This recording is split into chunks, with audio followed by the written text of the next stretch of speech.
And hello, my fellow nerds. This is Oracle Nerd here, and welcome back once again to our Wonderland Remastered Steam release.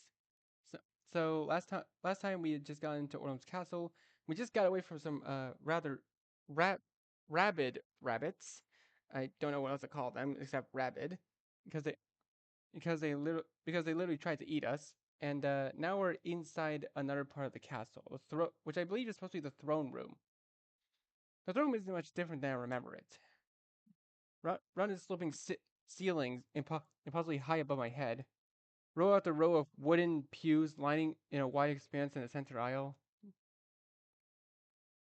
Gorgeously detailed stained glass windows punctuating the walls at even intervals, casting kaleidoscopic light down into a white marble tile.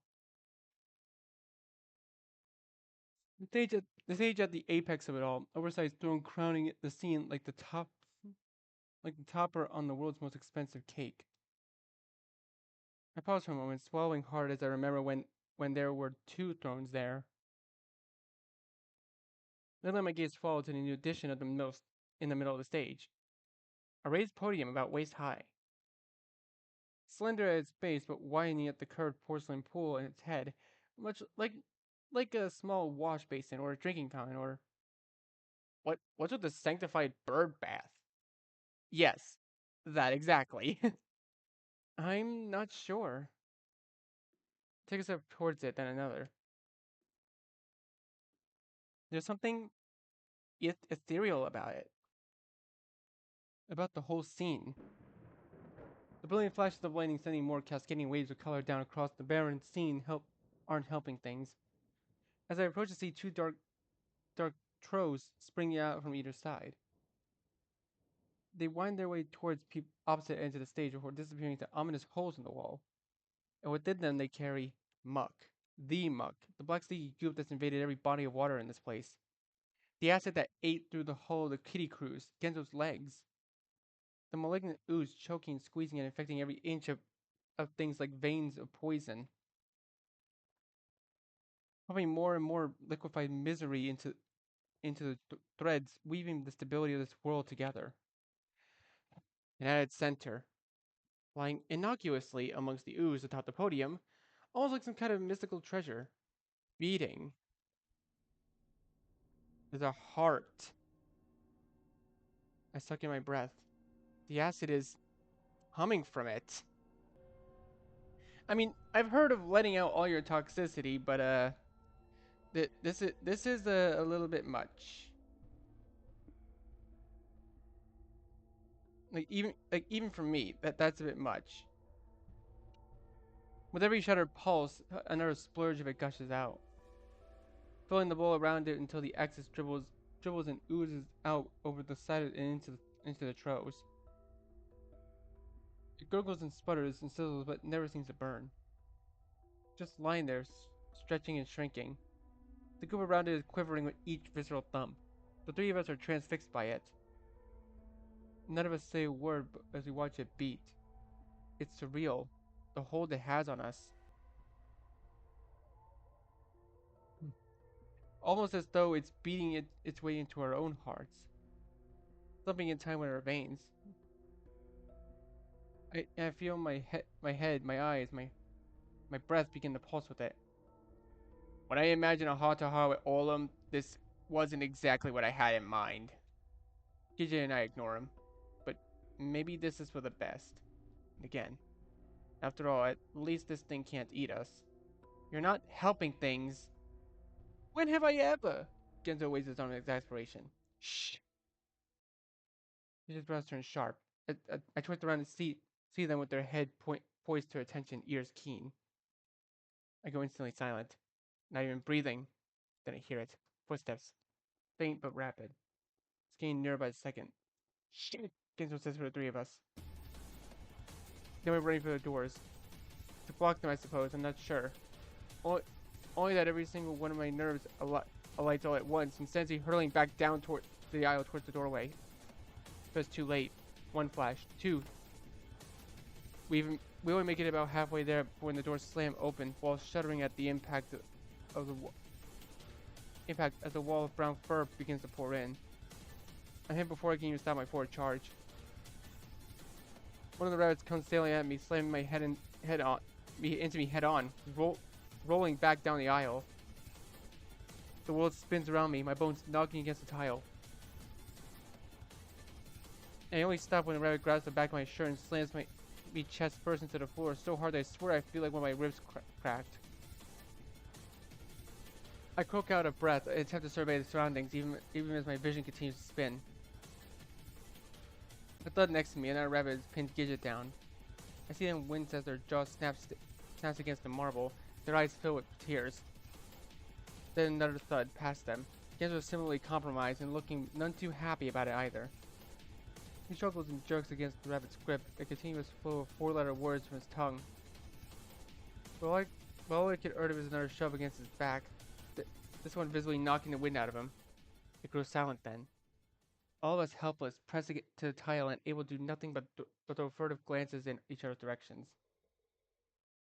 I can hear my rabbit captor snarling in my ear, feel the drool leaking from between his lips to the back of my neck.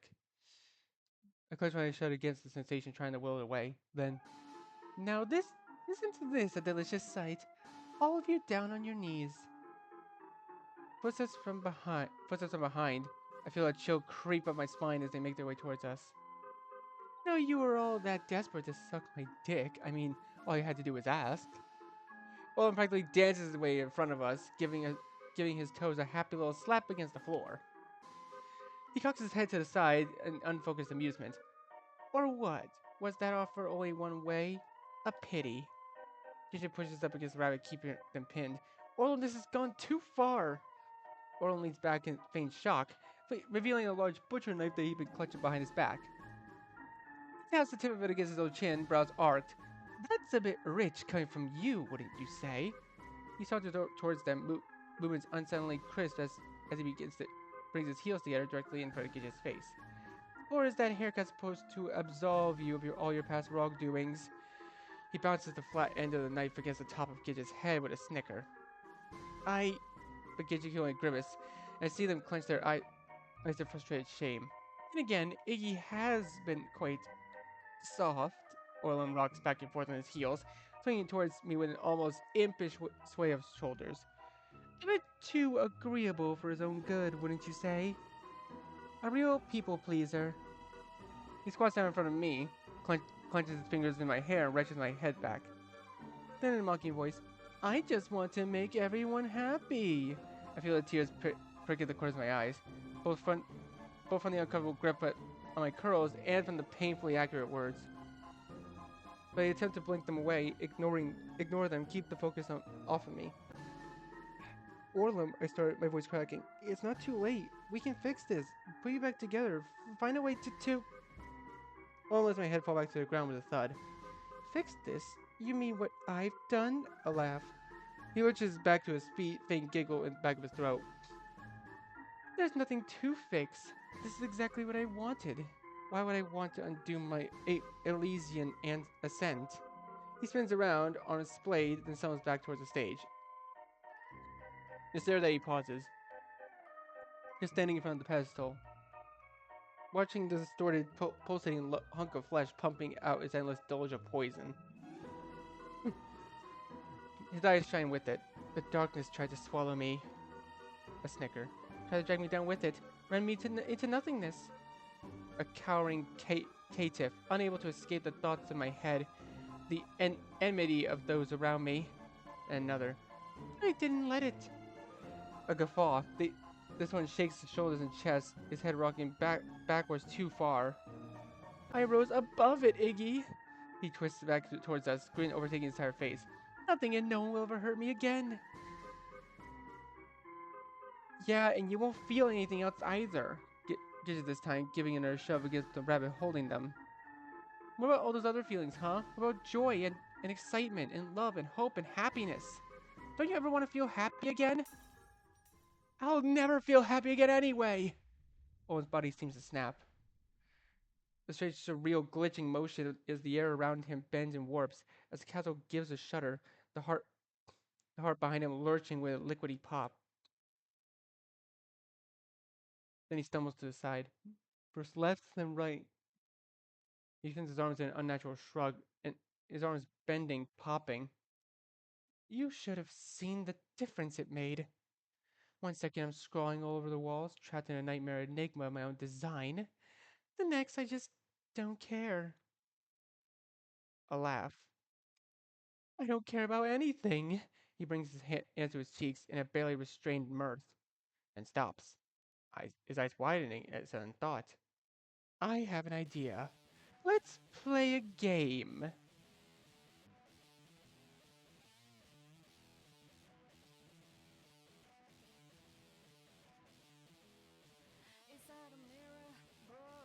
After all, I haven't had a chance to truly test this yet, to push it to its limits. You wouldn't mind assisting me a little? Quality assurance, would you?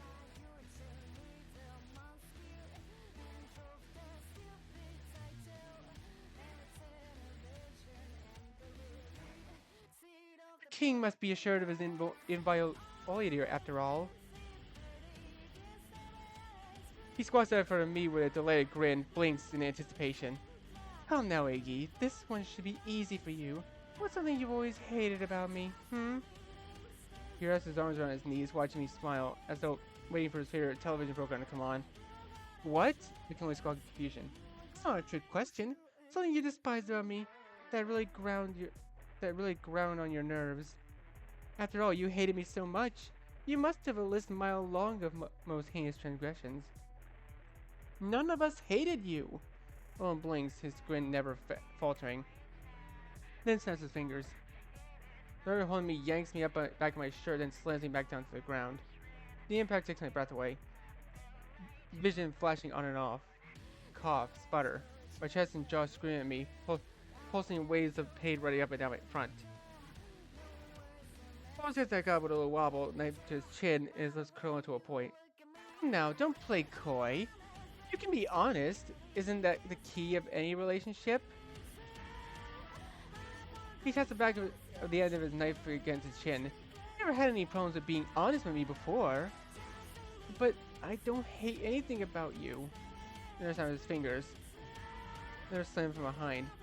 This time his jaw gives a little crack and the copper taste of blood spreads across my tongue. My lungs struggle momentarily for air. When I look up, I see two orms staring down at me. My vision is blocked by the ball of his foot. Without an unbecoming whimper as he presses his toes in my eyes. Why are you being so difficult? All I want is a little taste. You must have so much built up in there. Don't be selfish. A snicker. Or do you need more incentive? Is that it?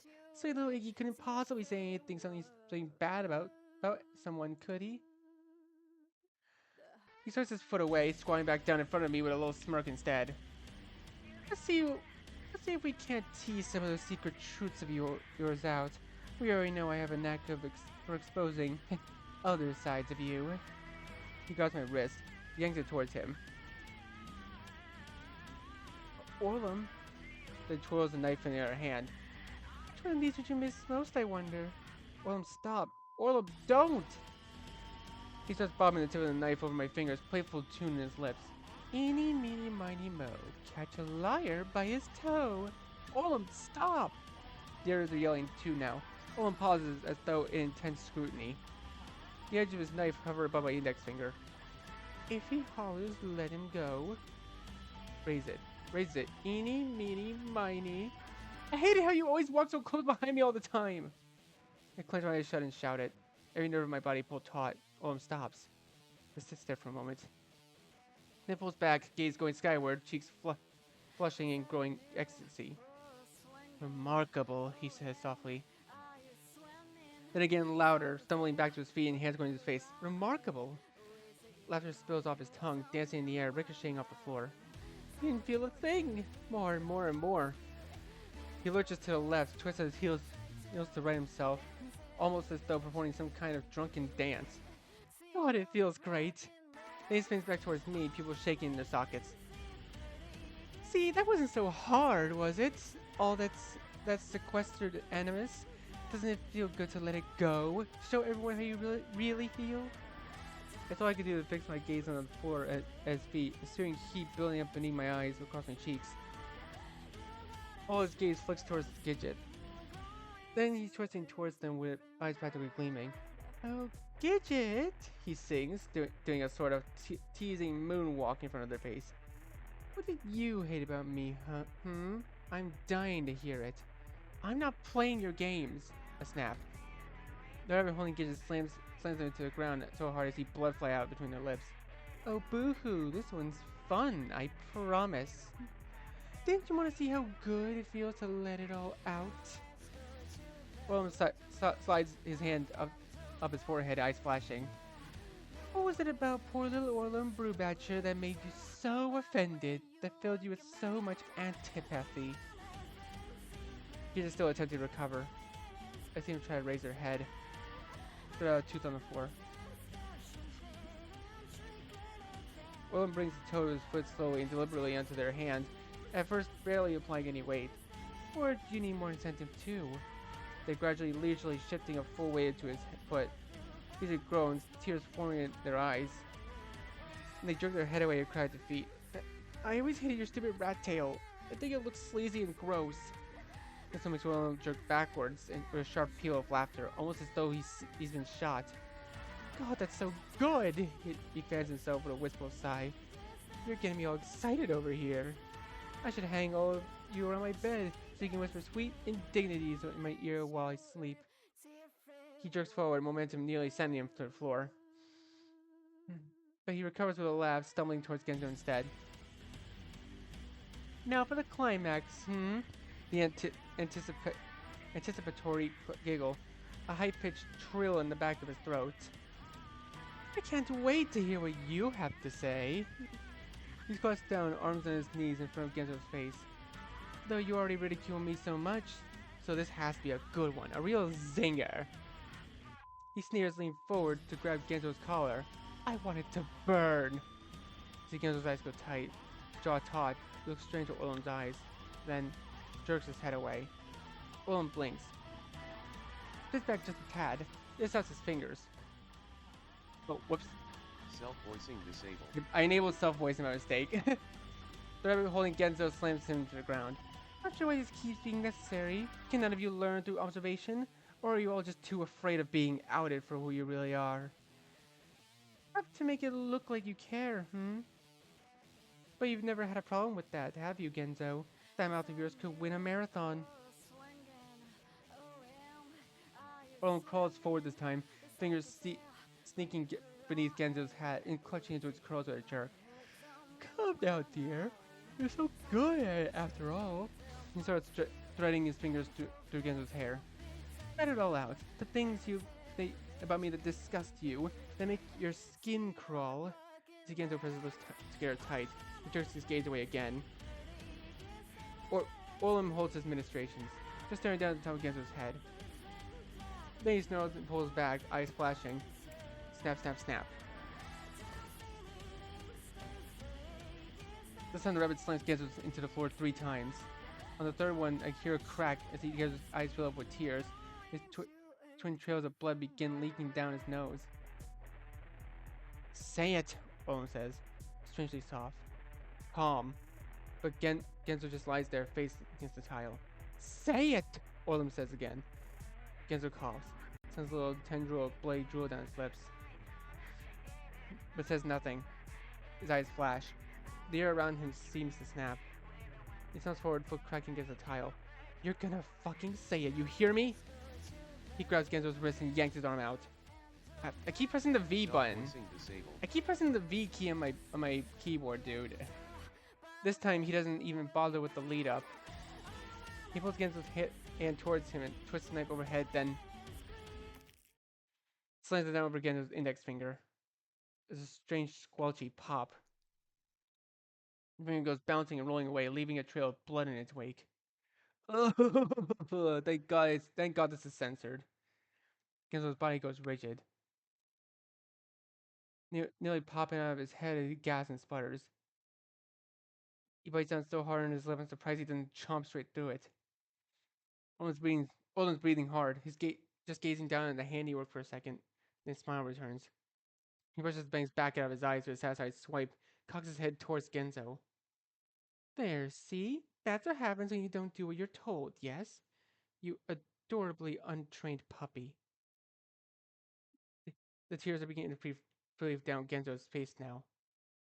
His face has gone white, eyes, lips, whole body trembling as his pupils go in and out of focus.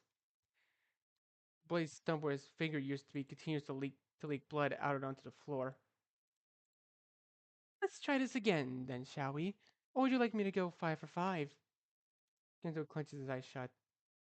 I can barely bear to watch. My whole heart staring up, my eyes starting to fill up with tears, blurring my vision. Just do it, Genzo, I whisper hoarsely. It's silent for a moment. Then Genzo's eyes pop back open. Jaw taut and troubling, he shakes his head, jolting jerks to the right and left, like a child refusing to share his favorite toy. Owen's smile falls.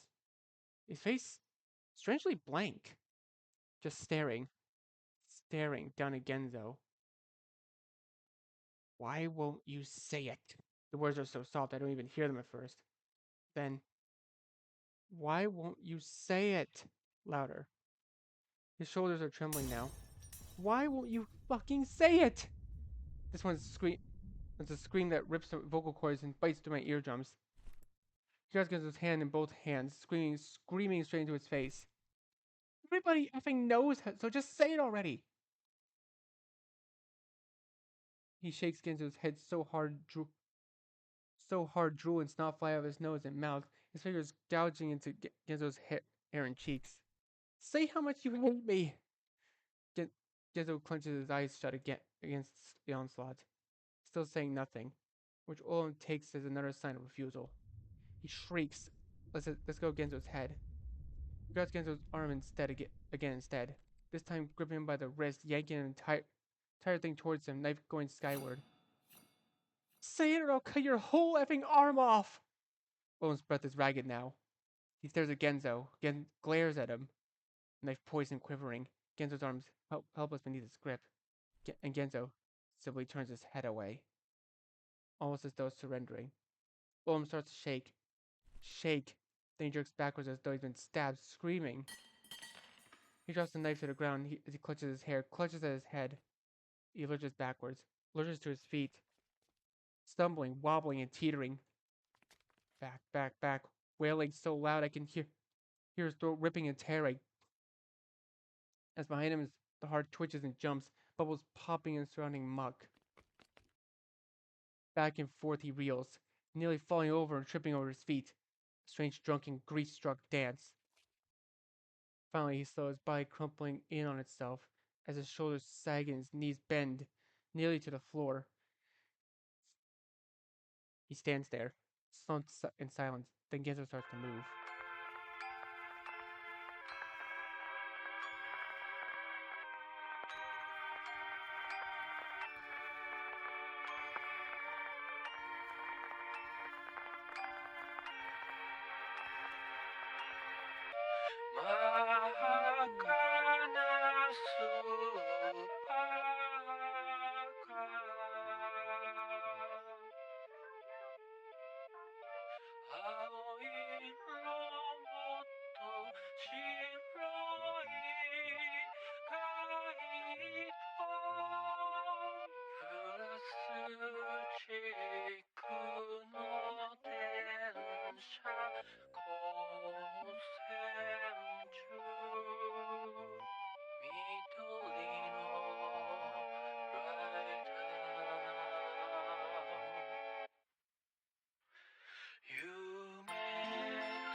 Stop him! You idiot! Stop him!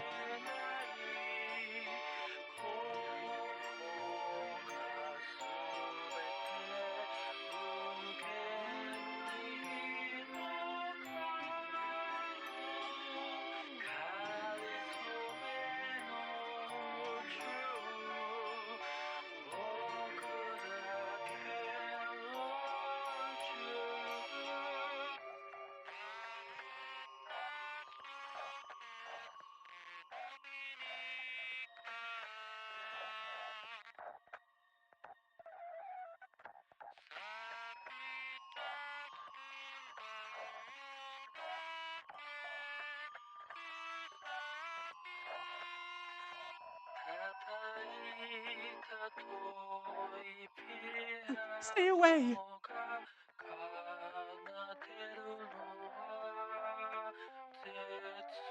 I said stay away! Stay away!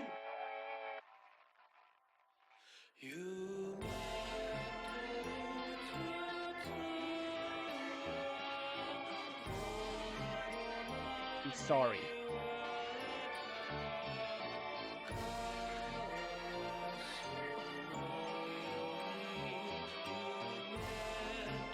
I never hated you. I was just scared, so fucking scared. How people would look at me.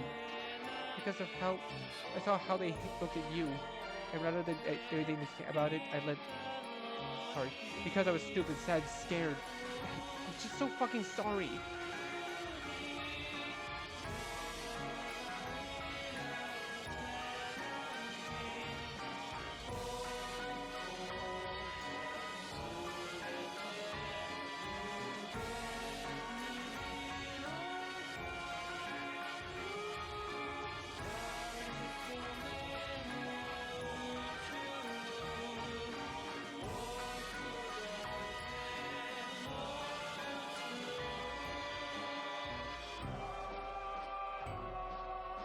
What the fuck? Orlum? Orlum! You gotta be fucking kidding me.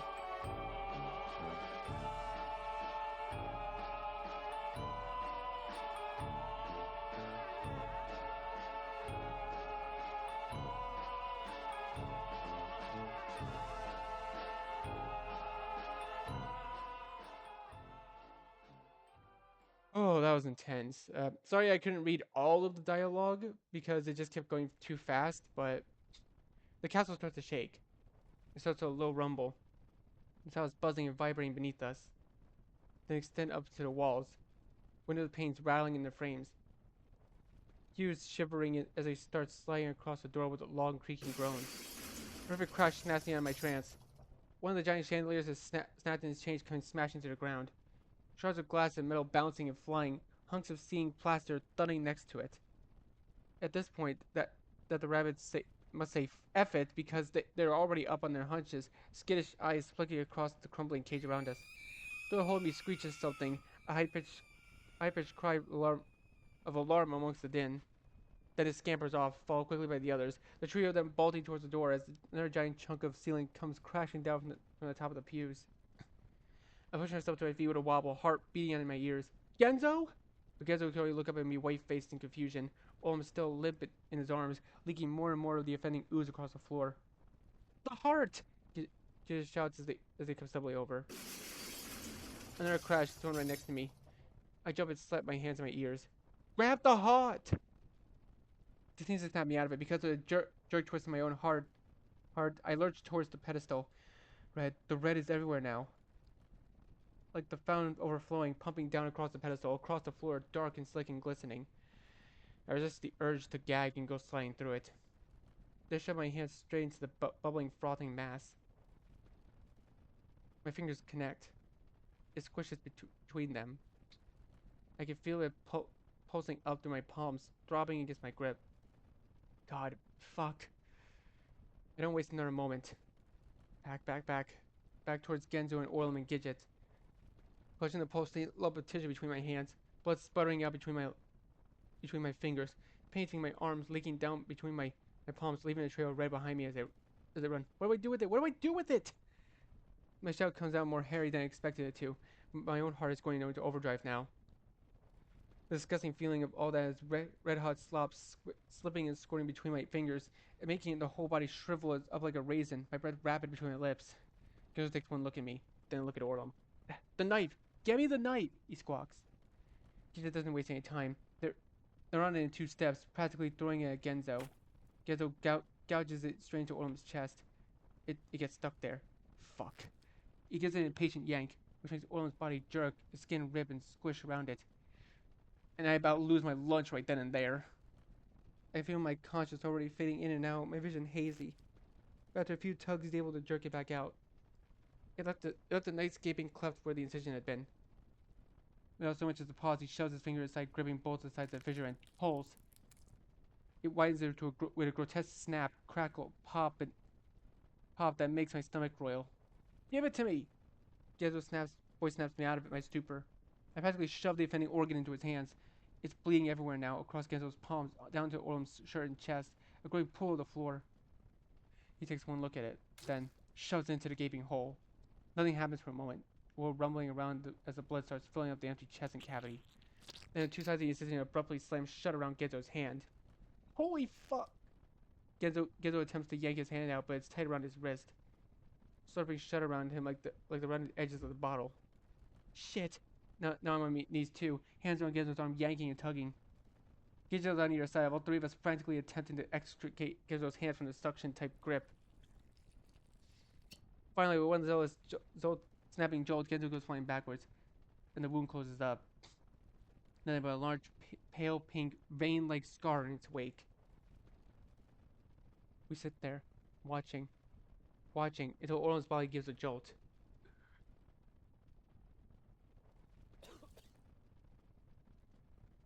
Cough. Bloody speckles shouting out between his lips. But real blood this time, not black, red. He lets out a groan murmur and his chest flutters with convulsions. He's alive. He's somehow alive. I don't know how the F he could be. I don't know how the F any of this could be. But somehow we done it. A tiny smile spreads across my lips. I throw a glance at Genzo and Gidget, both of them looking equally relieved. The victory, however, is short-lived. A giant creak from above grabs our attention. Mission we gaze skyward, seeing a chunk of ceiling begin to break off as one of the walls crumples forward. Shit! Genzo goes to his feet first. Crack. And the windows go on the far wall splinter. Cracks spreading across them like a ghostly web against the black. Then they shatter one by one, walls holding them in place splits in two. The whole effing castle is about to collapse. I would suggest we leave now. He just staggers to their feet, voice sharp. You read my effing mind. Genzo takes one look at the crumbling foundation, kneels down, and scoops up Orland into his arms. Let's blow this fucking popsicle stand. Then we're off. Three of us are pelting back down the den with chaos and crumbling and cracking walls. Back out into the hall. So loud I can't hear. So my body, my head, chest buzzes with it, pulses with it. He just takes the lead, guiding us back down through the quaking corridors. I focus on their feet, the hairy rhythm pounding into the carpet. I let that rhythm fuel my own legs, even as the rest of my festers somewhere between panic-induced numbness and screaming mental breakdowns. Run, just run. Genzo's behind me, his ragged breath only barely audible over the bedlam. Orland clutched in his arms, and legs dangling and bouncing at each frantic step. A thundering crash from somewhere behind us. Part of the castle has finally collapsed completely. The walls around us give a shudder jolt to their own, trembling on either side of us as we race from hall to hall. Make it back to the stairwell, then another passageway, left, right, left, out into the grand entryway. The once red tapestries from the memory ripped and shredded into sinking to the ground, heavily rumpled piles around us. The stained glass windows high up on the wall, splintering and shattering, sending tiny shards of kaleidoscopic glass out into the marble tile. Gidget reaches the main door, giant, imposing, but already rocking and creaking in its hinges. They shove it open with their shoulders so hard and surprised it didn't collapse to the ground around them. Then we're outside. Back out into the night. The first thing that hits me is the rain. Sharp across my face, but refreshing all the same time. A breath of fresh air, cool and crisp as it washes the blood, still painting my hands, arms, and face. Close my eyes against it. Just letting it wash over me as I fly out past the main gates, past the moat, shadow forms of gnarled trees, half-ruined barricades. The moon peeks out through the clouds, even as the thunder crackles above us. Leading our way, casting our galloping forms in a milky high contrast of etching shadows across the path. Around us, I see flashes of ears darting, horns escaping into the night. All of us is trying to get away, put a distance between ourselves and those once soaring spires, before the whole thing comes crashing down to the ground. Gidget turns towards the forest, and I don't question them. Yes, and we're supposed to go. That's where all this is leading, isn't it? We disappear beneath the veil of trees. Still pressing forward. Nothing but piebald patterns of moonlight through the leaves of our path to light our path. On and on and on. There's something incredibly final about it. Our fated escape. As though all this was planned from the start. And only now we are finally reaching whatever end is in store for us. Kitchen finally begins to slow. I let momentum decrease in turn. Slower, easier. My numb legs crunching more purposefully through the brush underfoot. My lungs catch up to me with a hacking cough between my lips as I stumble from tree to tree, fingers rub against the wet bark. None of us say anything. There's no need. We all know we're going at this point. Which is why it's no surprise that, well, not more than 5 minutes later, the trees then out reveal a wide clearing. It's at the center, a small cozy cabin nestled among the leaves. We slow further, easing out into the unsteady walk. My feet catches on the grass, rendering my steps stumbling and staggering. My chest screams at me, breath coming out in rough, hoarse gasps that clutch and claw at my throat. But I don't stop. None of us stop. Not until we're standing in front of it. The cabin. Our cabin. There's something both welcoming yet terrifying about it. How many times have I died here? Had we died here? Memories of what occurred here twist and coil in my insides. They're shadowed by the veil of relief. We've made it. The four of us. Somehow, in spite of everything, we're here. A place of respite. For us to have one final moment. Before the final battle begins. That's right. This is my final moment, too. A choice I need to make before we can continue. The thought prickles in my heart, anxious jabs that send my stomach jumping. I bring a hand to the back of my neck, gaze while I downwards in the wet grass. In front of me, Gitche opens the door. The creak of its hinges echoing against my ribs. Then we step inside.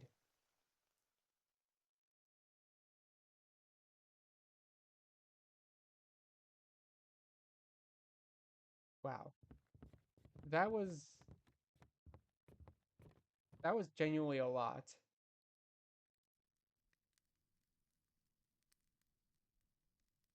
The cabin is exactly as I remember it. Wow. That was a lot that happened in just, what, 30 or so minutes? Well then. I think this is actually a good time for me to leave this video here for now. So, thank you guys so much for watching. Be sure to leave a like, comment what you think, share this video with your friends, and be sure to subscribe and click the bell so you don't miss a single notification. I'll see all of you in the next video. Goodbye!